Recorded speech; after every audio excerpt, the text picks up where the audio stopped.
This the Uncle Sam, man. So sad today, man. Do you know what the hell happened? The very first JK skit I ever seen, or JK video I've ever seen, was of course the infamous Uncle Sam gets robbed. It was pretty cool because I related to it. Growing up, I loved rap, I loved hip hop. A lot of my cousins made fun of me and said, oh, you're the black guy of the family. And seeing this Asian guy throw in an Asian accent with a black accent simultaneously. Oh, I'm so sad. This a jack move, nigga. You best give me your motherfucking money, cunt. I was like, oh, that's pretty cool that there's other people out there that, you know, embrace their Asian culture in a funny way, but at the same time embrace stuff they love too, like rap and hip hop. And it was cool that they had a comedic twist to all of it as well. Growing up in San Francisco was very, very Asian, to put it in simple terms. I lived a very stereotypical Asian American childhood. My dad is a chef and he and my mom co-owned a restaurant. My dad worked 16 hours a day, and I remember at one point he worked 3 years without taking a day off. And I never really saw my dad, or my mom for that matter, as a kid. I always had an indirect exposure to art. I would find myself just staring at certain things or some things and just be glued onto it and be fascinated by it. At that age, you know, I didn't know that it was art. I actually really admired my dad because of his cooking. I thought what he was doing actually was an art form. As a kid, I would just stand there for hours during like a dinner shift or something and just watch him use a wok and just cook food. He would think it was labor. He would think it's hard work. You know, he's sweating, he has a cigarette up there. But for me, like, I almost viewed it like slow motion, where he would just a flick of a wrist, all the food would jump out of the wok, and then the fire from the bottom, they call it the dragon's breath, because if you ever seen like Cantonese style seafood when they stir fry, the fire like pretty much engulfs the whole area. Like, my dad has burn marks everywhere. He has no hair on his arms, and I thought that was like a skill, you know, that took a certain talent to be able to do that. But my dad didn't see it that way. He thought it was work. If there's anything he's opposed of me becoming a chef or working in a restaurant business, because he knows it's hard work and he didn't want the same thing from me. And as a kid, that kind of really messed with me a little bit, because what kind of dad doesn't want their son to follow in their footsteps?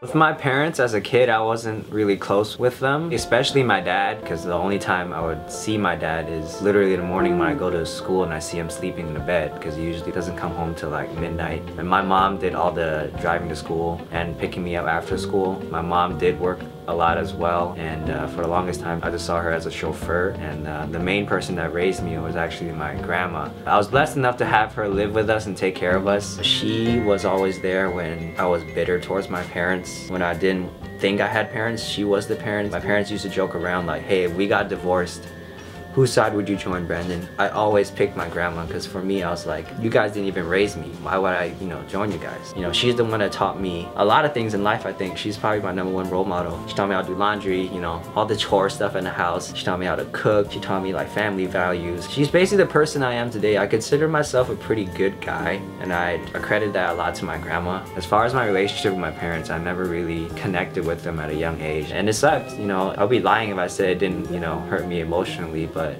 it did, you know. So that's why I kept really quiet towards my parents, because I resented them. I was bitter at the fact that they just weren't parents to me, and I just thought reality sucked. Not enough minerals. I read you. I looked for ways to escape. I played a lot of video games, watched a lot of TV as a kid. I would just stay glued to those things, because I'm a pretty introverted guy. I'm very private and reserved, so at home I would just shut off. You know, after I did my homework, I'll just shut off, go into my room, watch TV. It took me to another world, and I think that's what movies are all about. Imagination. Wow, I never thought of it that way. So junior year rolls by. One of the electives I chose was beginning video production, and I just picked it because I thought it was a class that was going to be easy. The very first day, the first exercise our teacher had us do was watch this Janet Jackson video, and before the video started, he said, all right class, I want you to yell edit every time you see an edit. And within like the first 30 seconds, the whole class didn't catch any edits. And then he said, let's go back. And then he rewinded it, and he said edit every time the camera cut. And I'm like, oh shit. There's actually, I think he counted like probably like 12 or 13 edits within the first 30 seconds of the video. And from then on, I was like, wow, there's actually a lot more work put into making a 3-minute music video. And I think that's when I first started appreciating the filmmaking aspect. And the very first movie that got me hooked, like I'm sold, I'm gonna do this for the rest of my life, was Christopher Nolan's Memento. From the beginning of the movie, I was already like, what? I mean, it starts with a dead person and then it starts going backwards, and then by the end of the movie, I remember specifically it was the first film that ever mindfucked me. So when I first told my parents that film was the thing I was gonna do for the rest of my life, of course, my mom kind of was like, didn't believe me. She was more like, well, you don't have to declare your major just yet. Get into a good college first. Let's put that in the first priority. I knew in the back of my head I'm still gonna pursue it. My dad was super against it because he was like, you're not gonna make any money. You know, Hollywood is a small circle. Like, why do you want to pursue this? I didn't really give a fuck what my dad said because he already shattered my dreams once when I wanted to follow in his footsteps and be a chef. So you were never in my life anyway, so why do you have a say to what I want to do for my future? So college comes by, and first freshman year I had a lot of fun. It was my first taste of independence and freedom, and I took complete advantage of it. We would go out partying every weekend. My very first college party, we went to a sorority house and I threw up on the carpet floor. Sorry. The friends that I made in college end up being my lifelong friends. They started joining frats, so it's just drinking after drinking. I had a lot of fun. It had its drawbacks because I actually ended up being on academic probation. That was a really big wake-up call for me because I told myself like, fuck, I gotta get my shit together because ultimately I'm here to get something and learn something that I can apply to my adult life. That's when I started actually starting to focus on class, especially my film classes. And at the same time, at that point, my mind was maturing, and I knew I didn't want to go the independent route of film because it's really hard to make money, and this is where I start siding with my parents, where money is actually very important in life. You know, it's not everything, obviously, but it keeps a roof over your head. So I started to realize money is important, and that's when I decided that after college I did want to go to the more traditional Hollywood route. You know, it's kind of looked down upon, but for me, I always took my dreams with a grain of salt. I always knew there's always going to be a different side to it, a more real side to it. You know, you're not going to pursue your dream and get there and not think you're going to have to sacrifice anything. So after college, I graduate and I decide to apply for an internship and move my ass to LA because I'm already sick and tired of living at home with my parents nagging me. So I save up $3,000. First internship, I accepted it. It was in North Hollywood. I told my mom, I was like, hey mom, I'm moving in about a month. She was kind of taken aback at it, but at the beginning I was like, don't say anything, there's pretty much nothing you could do. I already accepted it, and I was gone. I was very scared, but I think that's kind of what attracted me, because the older I got, I learned that you have to put yourself in uncomfortable positions in order to grow. But this time it's like, if I fuck up, my mom and dad are gonna have the biggest I told you so lecture in my life. So that's the driving force. I was scared as shit, but I wanted to prove them wrong. So I first get to LA. I am living with my cousin, basically sleeping on her floor with my sleeping bag in her apartment. She was nice enough to let me bunk with her for a little bit amount of time, and I pretty much just did the internship. That was my #1 priority.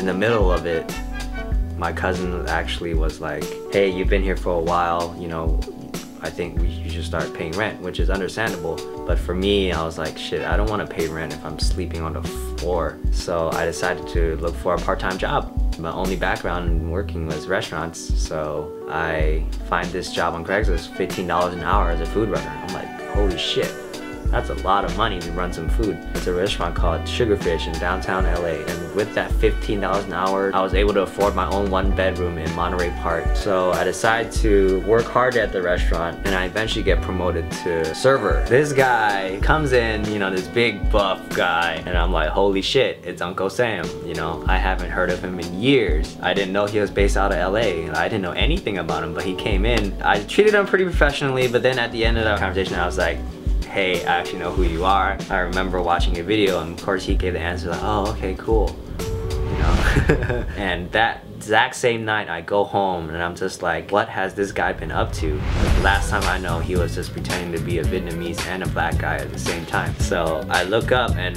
fucking he's been hauling ass. Like him and Joe, from me watching it to high school to me now in LA post college, like they ramped up like crazy. I saw that they had a director in Casey, they had Tommy who did a little bit of everything. They basically had a team, and they're actually making short films on YouTube. I was fascinated, like these guys are doing it their way. They're not going the Hollywood route. That's ultimately what I wanted to do. And I noticed he was opening a gym called Barbell Brigade. And I was like, holy shit, this is a sign.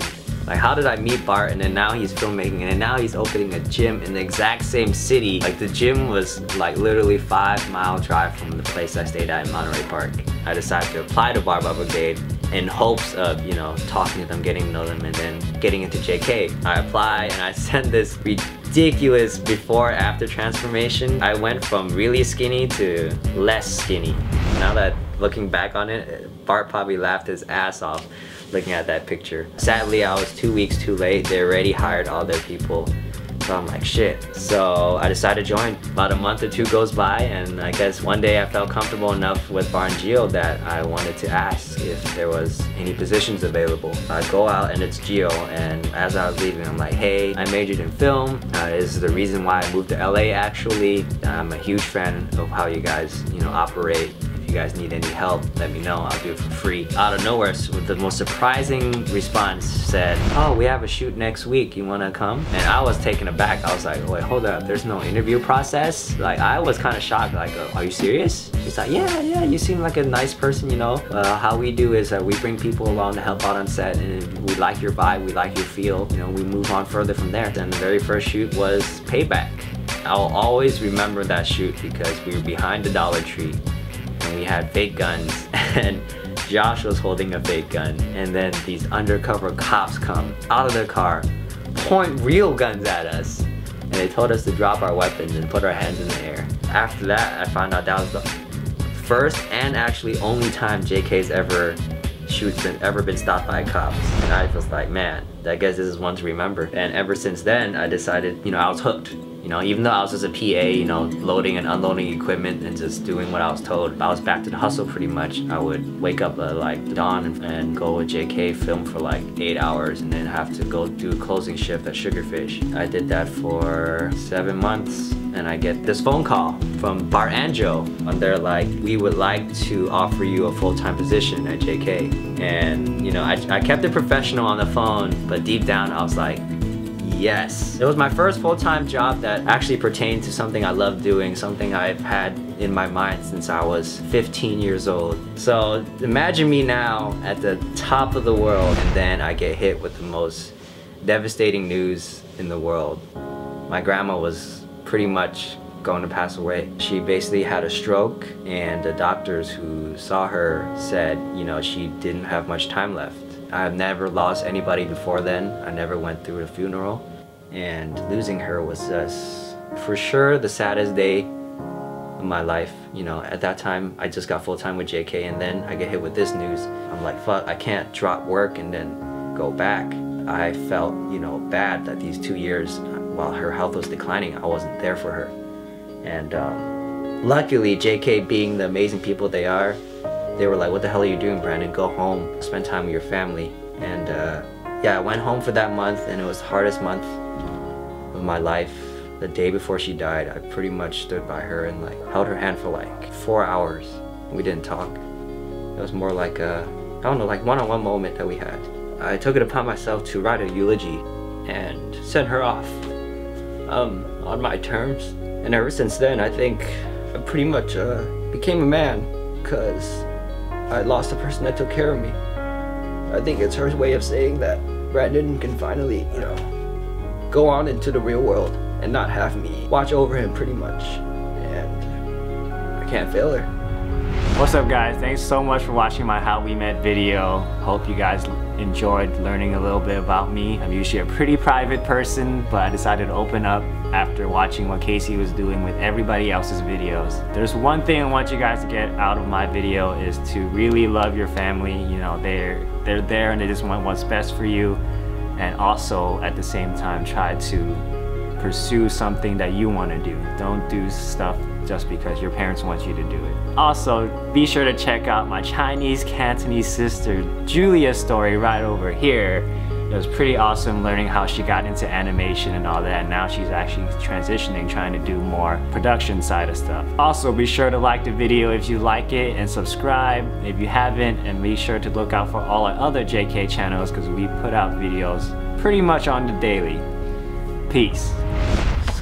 Take a second to gather. Are you guys filming in there? Yeah. Oh shit.